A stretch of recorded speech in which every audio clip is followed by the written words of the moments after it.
আল্লাহ পাক জিজ্ঞেস করবেন, ও আমার বান্দারা, ও আমার জান্নাতি বান্দারা, আমি তোমাদেরকে যে সব ওয়াদা করেছিলাম সে ওয়াদা মতো সব পাইছো কিনা?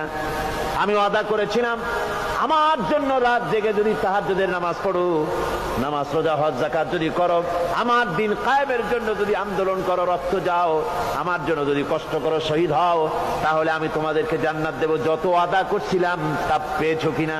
জান্নাতীরা বলবে ক্বালু নাআম, সব পেয়েছি, সব নেয়ামত পেয়েছি।